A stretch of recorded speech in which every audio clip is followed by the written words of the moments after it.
Welcome, folks. I'm Andrew Link, and today I would like to invite you to join me on a terrifying dive into the twisted depths of an artist's mind as we explore the dream sequence, which also serves as the tutorial level for Alan Wake, a video game released in 2010 by Remedy Entertainment. As we go through, we'll be looking at footage from my playthrough of Alan Wake Remastered, which came out about a decade after the original. Alan Wake is a game which operates on surrealism and dream logic.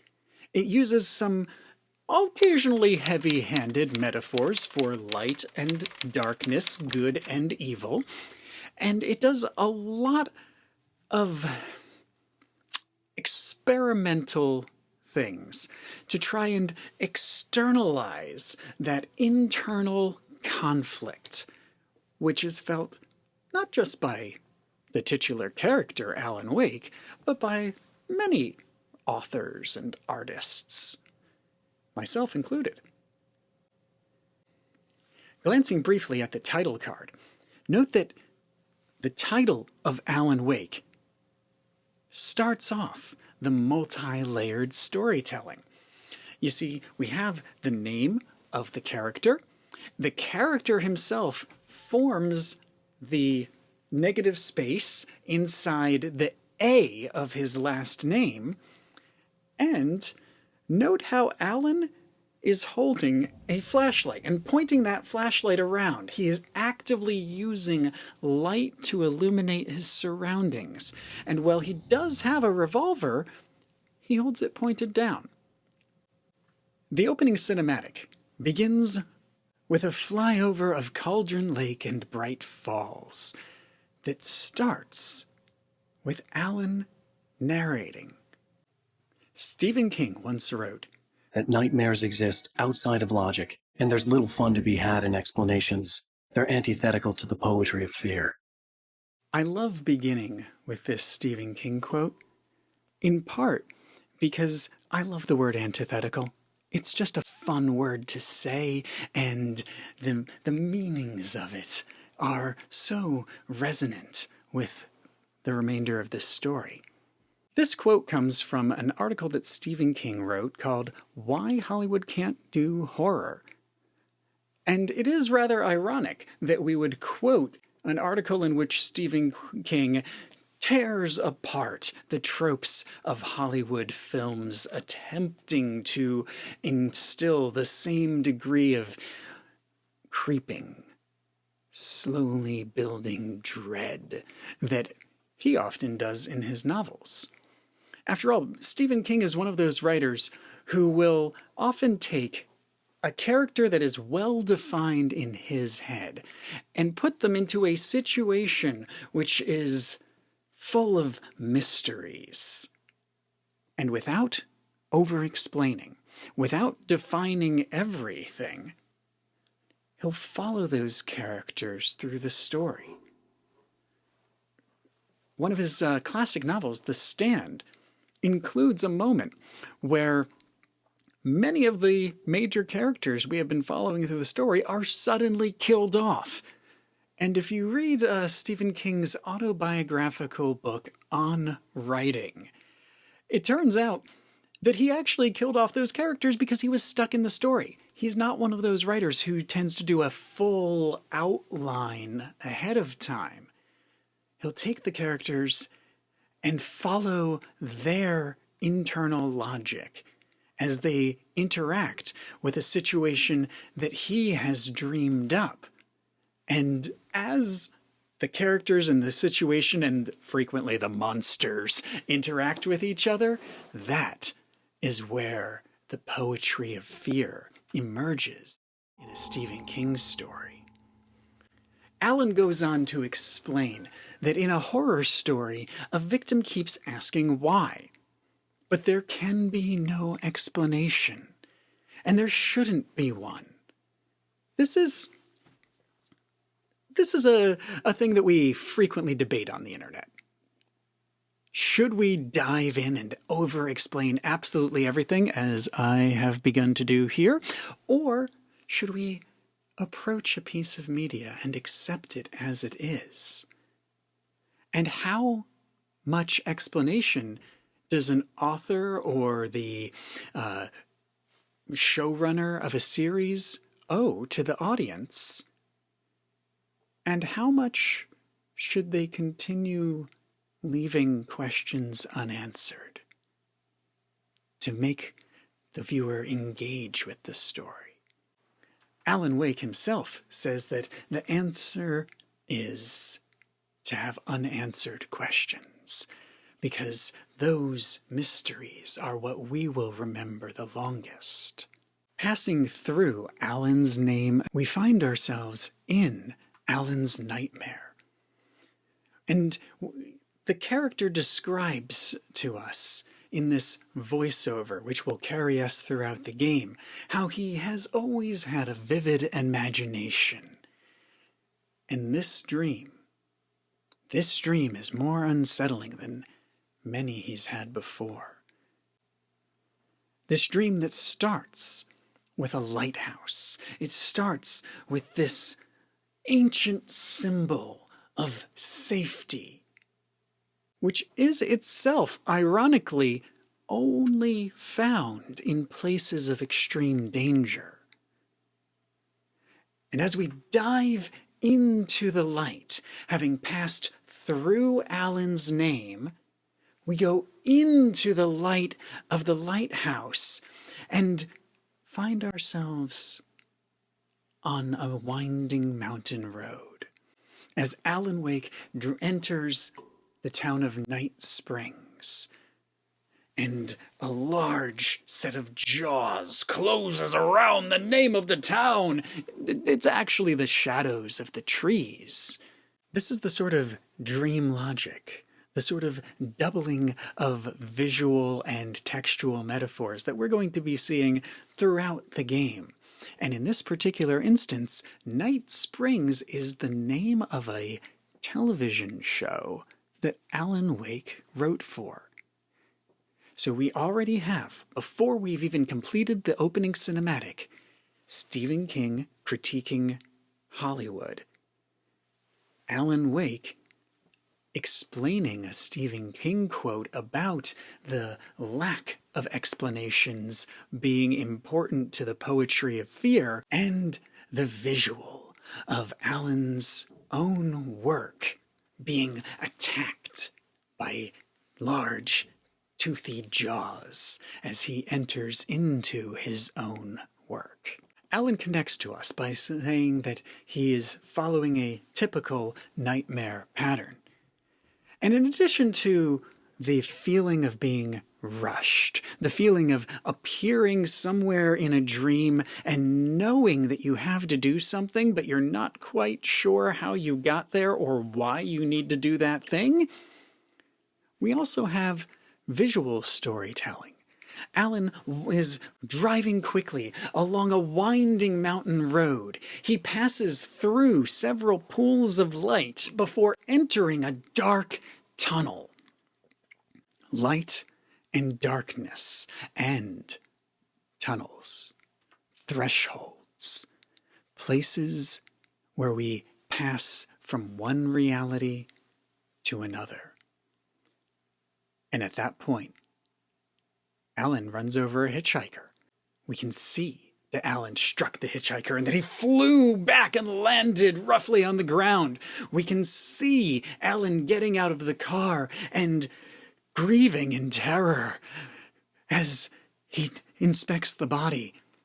And we can hear Alan's narration, explaining his internal conflict, explaining how he is certain that he's going to be put in jail, that he'll never see Alice again. Who is Alice?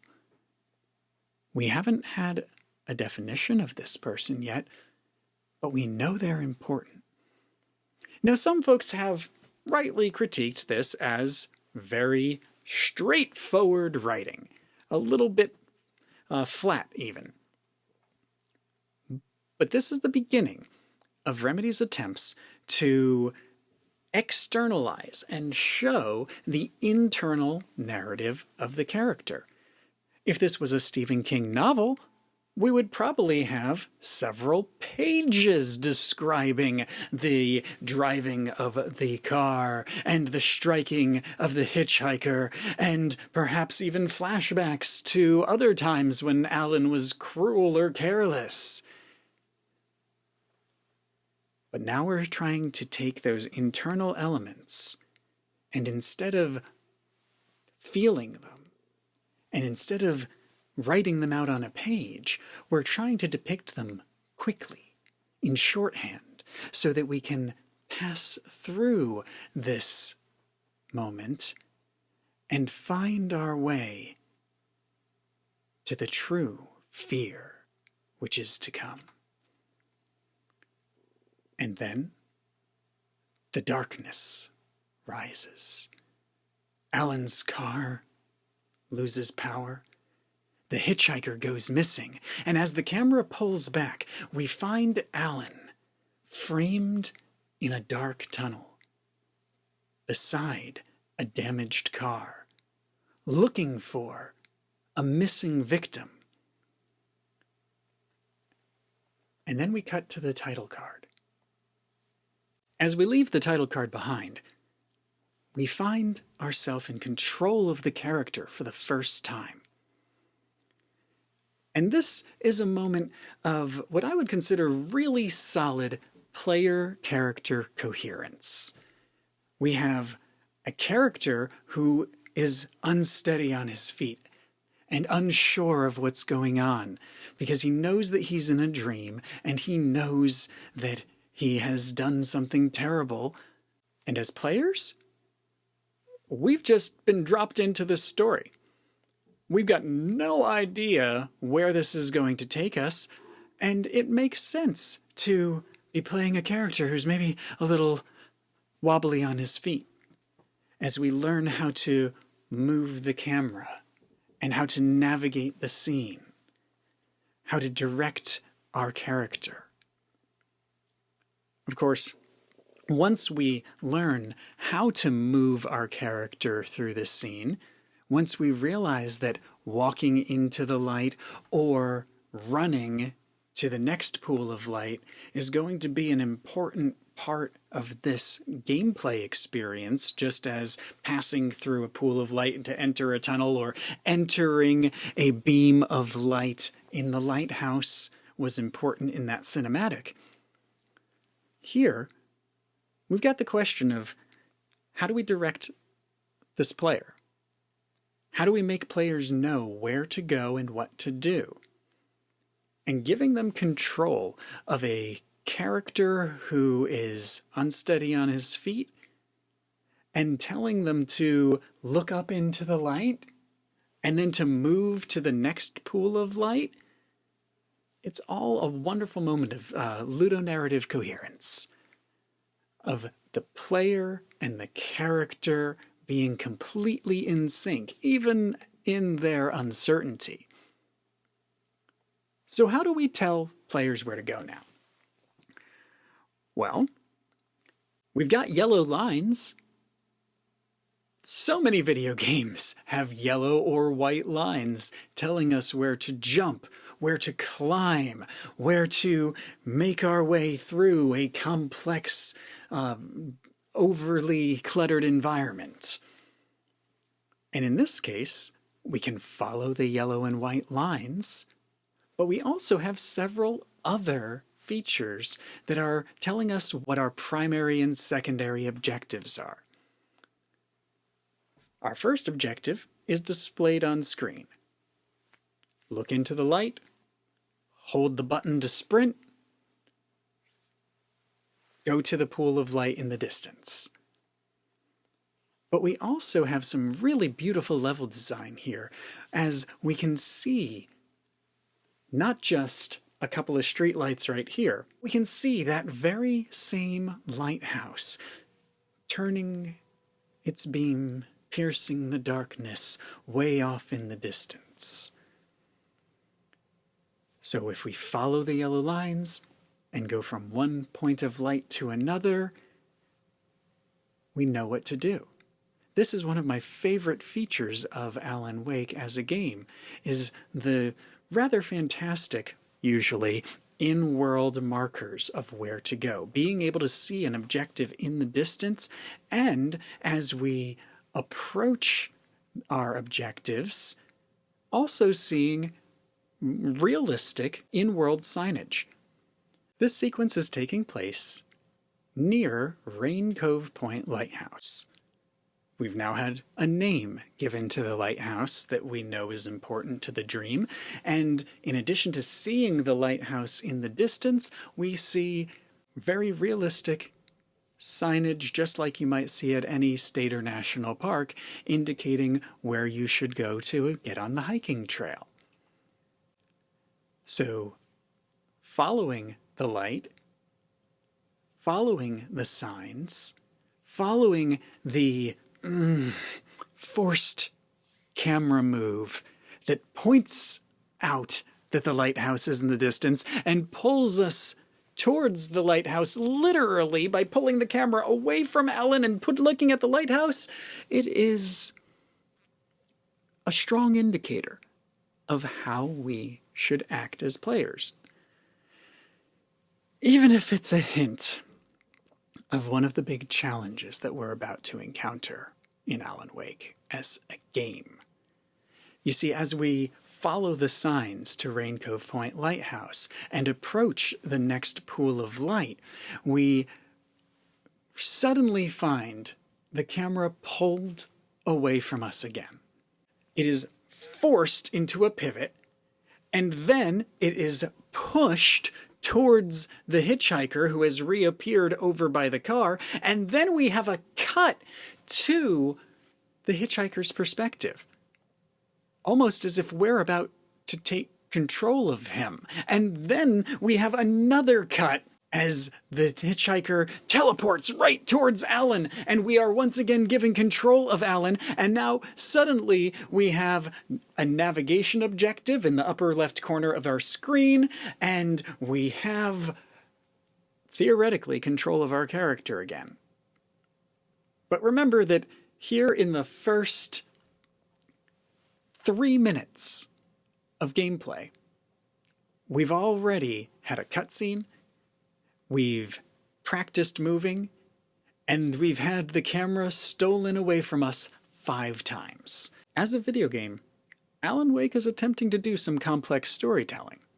But also as a video game, the moments of losing control of our character to emphasize something that the developers want us to look at are already just piling up. And as we gain control of Alan again, we're forced to run forward, forced in our third instance of controlling this character to run to a point where we don't feel like we should continue. And we get stuck there unless we choose to, in a moment of rather illogical behavior, jump off of these steps. The hitchhiker begins swinging wildly with his axe, smashing the notice board that we didn't even have time to look at, smashing the light post that we had thought was our safe destination, and coming towards Alan, well, making some rather unusual threats. Remember, we are inside the mind of a writer. We are inside the dream of Alan Wake, and we are trying to externalize the fears of this character. So the hitchhiker calls Alan out for thinking that he's God. He says that you can just make things up, that you can play with people's lives and kill them because it adds to the drama. I mean, I've done this before as a writer. So many characters I've killed off, whether we're talking about novels or role-playing games or short stories or even poems. The figments of my imagination are there to be used in service of the story. But what happens when those characters become real?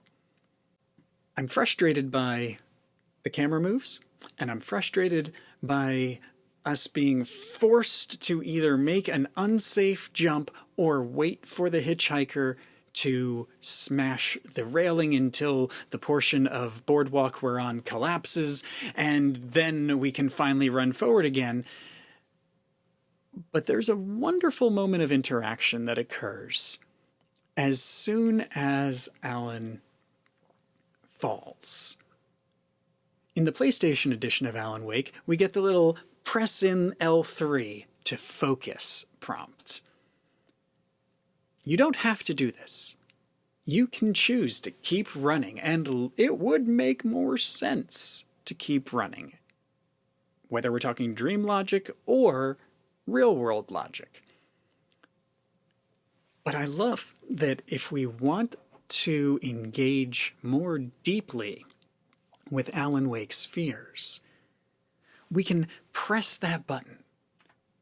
And then we have to keep holding that button as Alan Wake's own creation calls him a joke. It calls him out for his stories being terrible, and that he's not even going to write any more stories, and that he is now being forced, and here's the key part, forced to look at me. Look at your own work. And as players, we have to hold that button down. We have to engage with Alan's fears in order to hear the entirety of this rant and see the hitchhiker menacing us with his axe. We could choose to keep running and the words would fade away. And while I have spent a lot of time critiquing a few minutes of gameplay and how we are frequently interrupted by camera moves, this is exactly how I like engaging more deeply with a game. Pressing the button and holding the button if I want to engage deeper with this characterization, or I can choose to keep running. Speaking of running, we quickly arrive at another notice board. This notice board has 4 things on it. The first is a concert poster. It's bright yellow, and it's honestly really hard to read. It's really hard to even see what's happening on stage. But we know that music is going to matter now. We also see a missing person poster for Alan Wake himself, which we may have noticed earlier in the level if we chose to kind of wander around a little bit more or look off to the right before entering the boardwalk. And seeing a missing person poster for the main character in the main character's dream, of course it makes sense. Beautiful use of dream logic. But then there's 2 other components. The first is a QR code. Now the QR code may feel a little out of place, but there are some fun Easter eggs to be found if you scan them. This one in particular shows Alan at a typewriter, inside of an outline of himself. Layers upon layers of Alan, with the clicking of keys in the background, as he says that he needs to write his way out. He needs to find a detective, someone who can help him to unravel the mystery of this dark place he has found himself in. This is in some ways a teaser for Alan Wake 2, but it also gives us another layer of reality, another layer of Alan's fear and the purpose of his dreams and how he may be influencing them. Speaking of which, the final element of this board is a rather large poster of a diving suit. An old-fashioned one, of the sort that you might see Jack Cousteau in, or some divers in an old World War II movie. Why? If Alan is missing, and there's a diver, and Alan is in a dark place writing about himself, and there's a concert, how do these all come together? We will not find these answers right away. But already the game is beginning to put layer upon layer in the poetry of fear, giving us unanswered questions that make us wonder, that make us engage with the story. Speaking of engaging, we can choose not to stop and look at that notice board, in which case we rush forward and we're given a quick tutorial on how to jump over obstacles, and then we're taught how to dodge. Notice that. We've learned how to walk, we've learned how to run, and we've learned how to dodge enemies. That sequence is going to be important to the pacing of the game moving forward. And it is one of the weak spots of Alan Wake, in that it sometimes struggles to telegraph when we should run and when we should fight and when we need to just dodge. Once we learn how to dodge the hitchhiker, we cross a bridge, another kind of threshold, having passed through another kind of gateway. And as we reach the far side of the bridge, once again the camera is taken away from us, and we are forced to watch as the hitchhiker says, "How does it feel to die by the hands of your opponent?" Certainly a question that has been explored by filmmakers and storytellers throughout the ages. When we're talking about writers, we don't usually have to worry about this as much as, say, characters who are weapons manufacturers, or who create a biological monster such as Frankenstein, or all of the travesties of the Resident Evil verse. We're taking that internal conflict and externalizing it, and then adding something even more intense as a rushing wind blows the hitchhiker out of the scene and begins ripping up the bridge. We're given control of Alan again, and we run towards the light, only to have the light stolen from us. This is a betrayal. This is telling us that we will sometimes not be able to find safety, even in places that seem to promise it.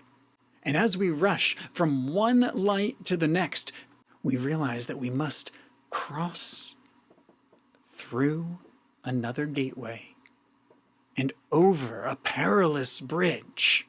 And if you're hesitating to cross that bridge, you're encouraged to move on. Someone shouts for you, and here we get to my second major complaint of the Alan Wake dream sequence. For as we cross the bridge, as we reach that point of no return, as we make a decision that has terminal consequences, Alan finds himself standing beside Clay Stewart. He's dressed like a jock in a horror movie, got a leather jacket. He recognizes Alan, and he seems to expect that Alan will recognize him. But Alan doesn't seem to recognize Clay. There's a feature of storytelling called Chekhov's gun, or Ebert's law of conservation of characters. And both of these say that if you introduce an element into the story, you should use that element later in the story. And Clay Stewart never comes up again. He is important in this scene, and he is important to the expanded metafictional universe that Alan Wake exists in, the whole Remedy-verse. Remedy Entertainment even released a book about Alan Wake that was supposedly authored by Clay Stewart. But it's a shame, in my opinion, that Clay Stewart only appears in this scene and an external piece of media. Because to have a named character who so certainly believes that Alan recognizes him, and then to immediately kill him off, not to return again, really does feel like a betrayal of not the audience, but Clay as a character. Because Clay exists solely to show that guns are useless against the hitchhiker, and that the hitchhiker's axe can definitely kill human. And while we do have some lovely camera shots that show the violence of Clay's death without going into levels of gore that we will encounter in later Remedy games or in many horror movies, to show the hitchhiker smashing the axe down into Clay's body and then looking up and glaring directly into the camera, as we then cut to show Alan reacting to that glare, trapped now in a cabin. It's effective storytelling. But I really wish Clay appeared later in the story, or was not named so explicitly. I will admit that I'm probably being a little overly critical of Clay Stewart's inclusion, in part because the very next sequence is also important and also struggles as a game, but does a much better job at foreshadowing. You see, as Clay is being hacked to pieces by the hitchhiker outside, Alan has rushed into a cabin, and we as players are given control of Alan again as he stands in this confined space with only a flimsy wooden door between him and a clearly dangerous enemy.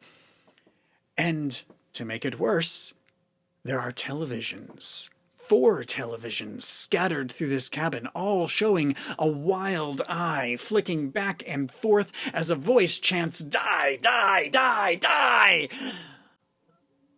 This is scary. If this was a TV show or a movie, the tension would be building, the music would be rising, and we as viewers would be trapped in the scene. But as players, we're looking for a weapon. We're looking for a way to progress this scene. We're looking for a way to get out of the cabin, and we can't find anything. The space is so confined that you can run around the whole thing in just a couple of seconds, and you're going to have to wait a good while before the next plot event happens. It's a difficult decision. How do video games make a player stop?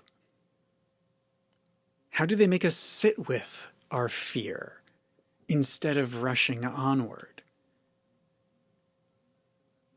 TV and movies and books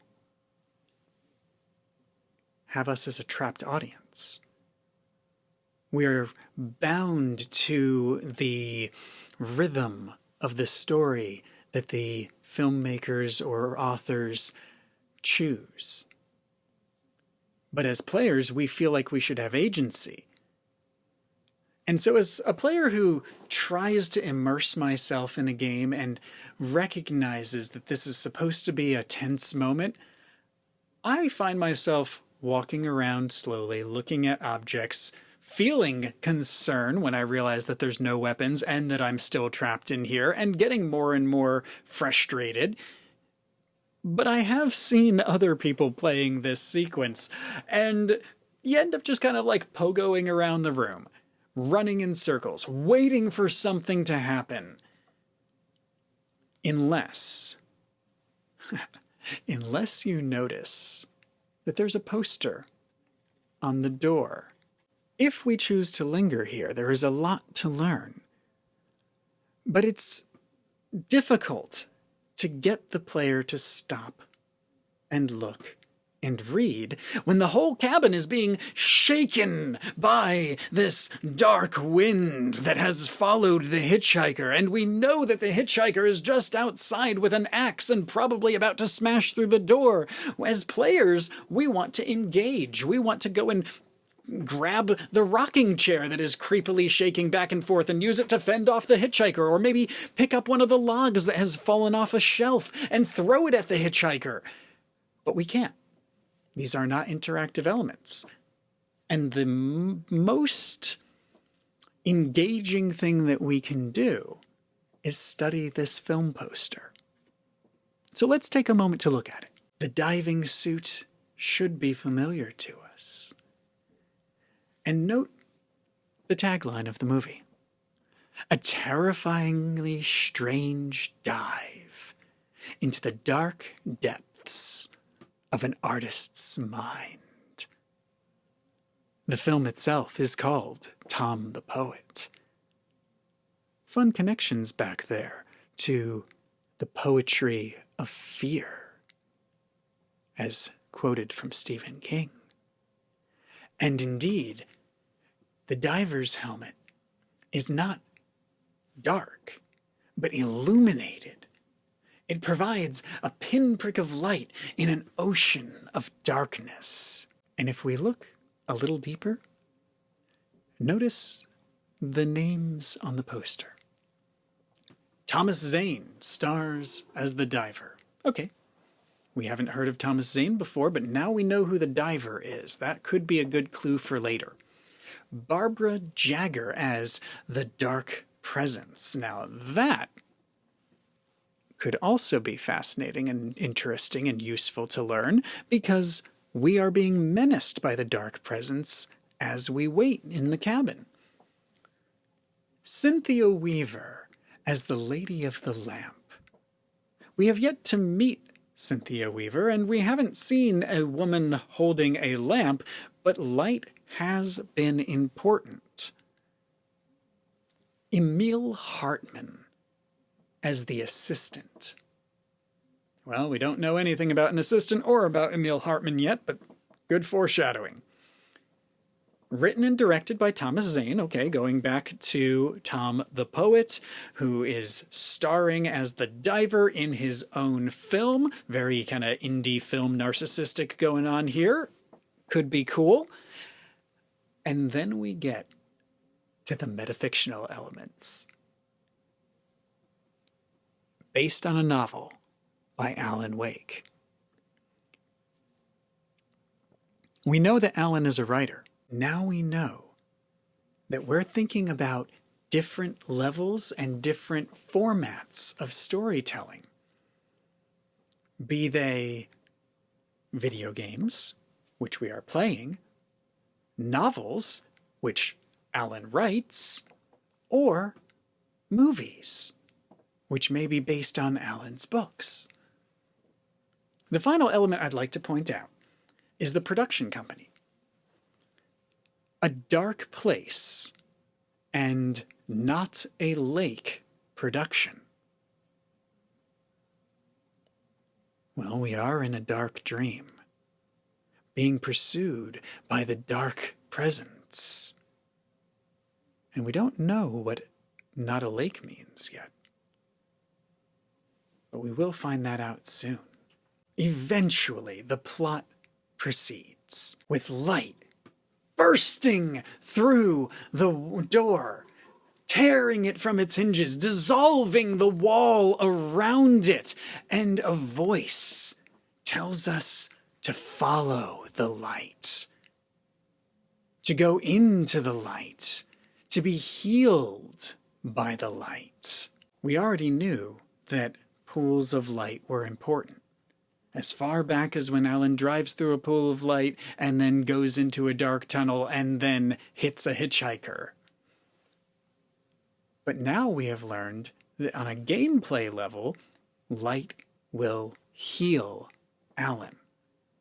And so as players, we want to look for light sources, not merely because they give us objective markers, but because they are places of safety, places of healing. And that adds an additional level of horror when we remember that sometimes the light is taken away from us, as shown in the moment where we run between the two bridges earlier in the dream sequence.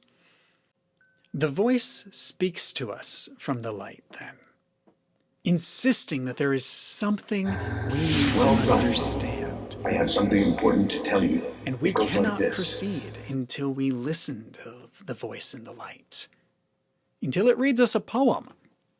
For he did not know that beyond the lake he called home lies a deeper, darker ocean green, where waves are both wilder and more serene.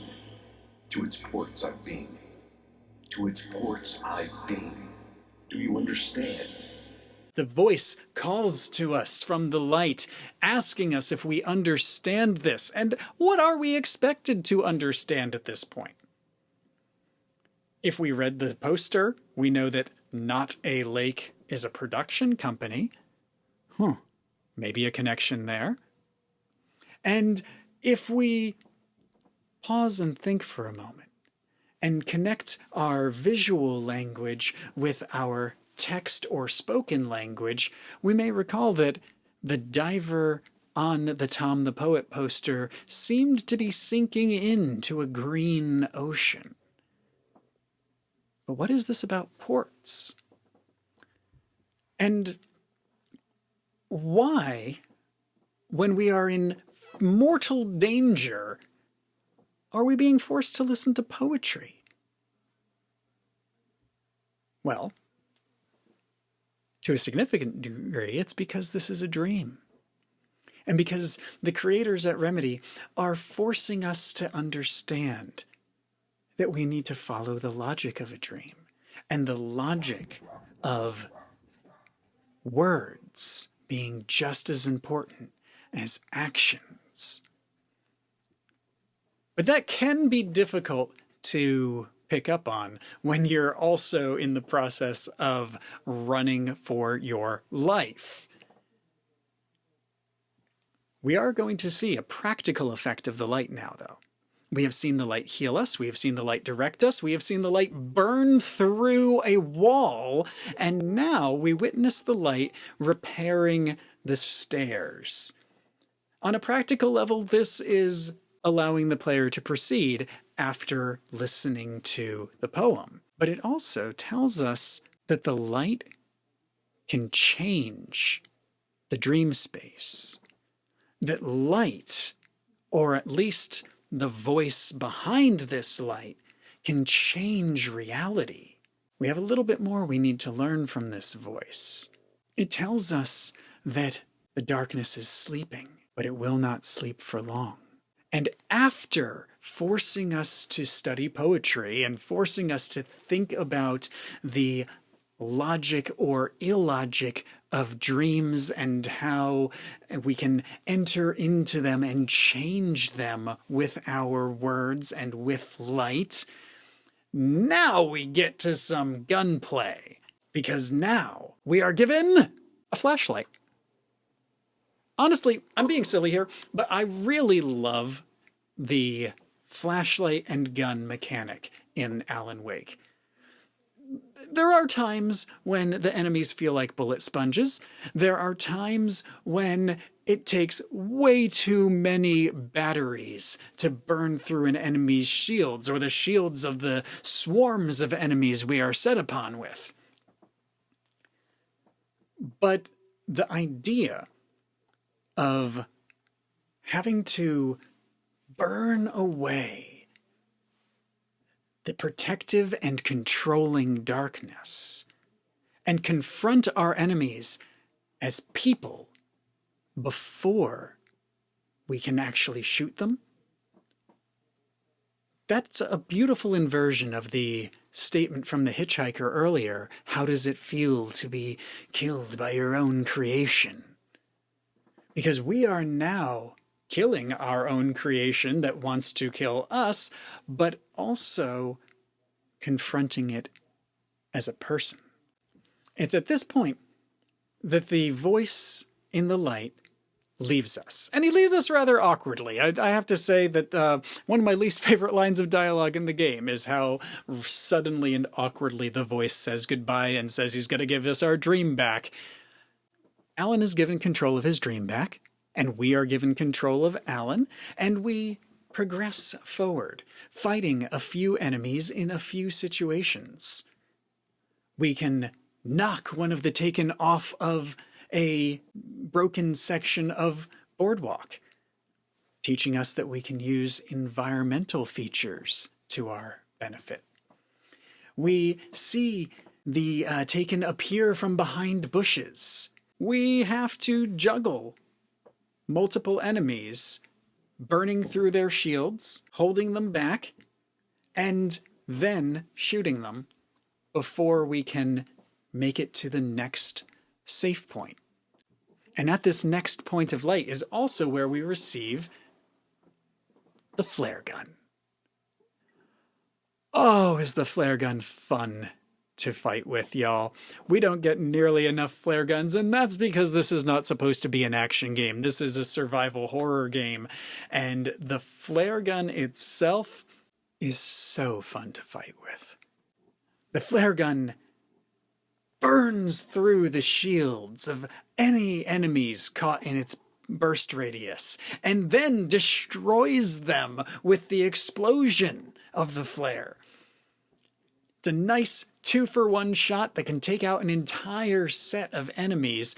The final human enemy to appear in the dream sequence climbs up over a ledge and menaces us as we are just about to approach the lighthouse. And in what almost feels like a joke, there's a little warning sign just to the right of where he appears, indicating that there is a drop hazard.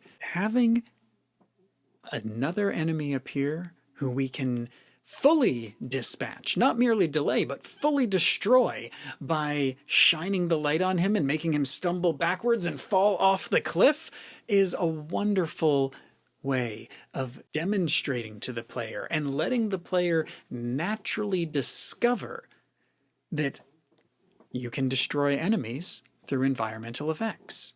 We fight the enemies, and we see the lighthouse, and all we need to do is cross a bridge to make our way to the destination we have been seeking since the beginning of the game.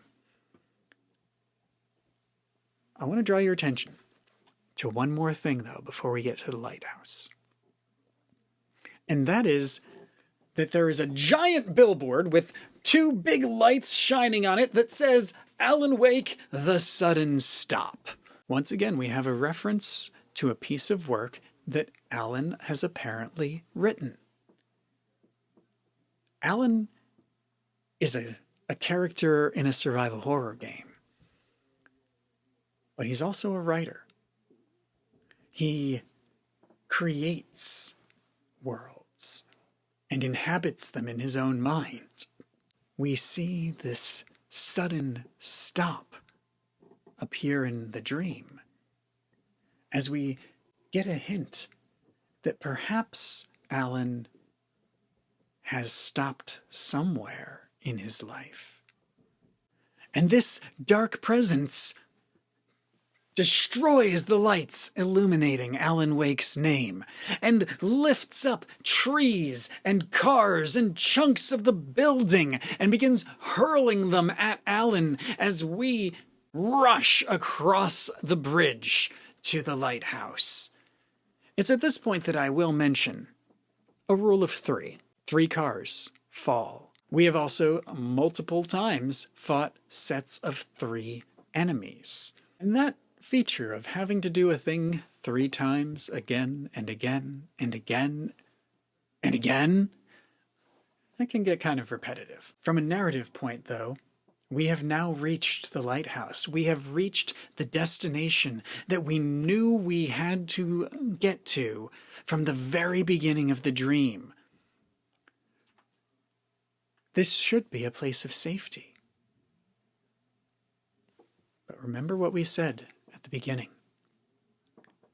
Lighthouses are, in many ways, the embodiment of irony. A lighthouse is put in a place of danger to warn ships away.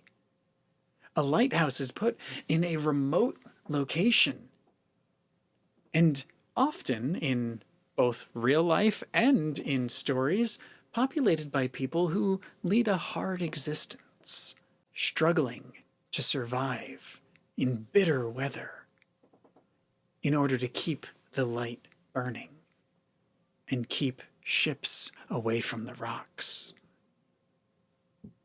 So it should come as little surprise that when Alan steps into the lighthouse and approaches the long spiral staircase, which should lead him up to the safety of the light, we once again have a flip of perspective. We're in a cutscene now, so it is not as distracting. In fact, it's a rather enjoyable implementation of the classic monster cam perspective, as the camera leaps up to the top of the spiral and then plunges downward again towards Alan's terrified face, and we cut to darkness. Folks, thank you so much for joining me today for this in-depth dive into the dream sequence / tutorial of Alan Wake. We're going to be continuing through this series, going occasionally scene by scene, and occasionally compressing down long moments of gameplay and focusing on what unique elements Remedy has brought to them. So I hope that you will like and subscribe and possibly even check out the Patreon at some point if you're enjoying this series. And I know that I will be here, bringing some illumination to the darkness of the Remedyverse for a good long while. Take care, y'all.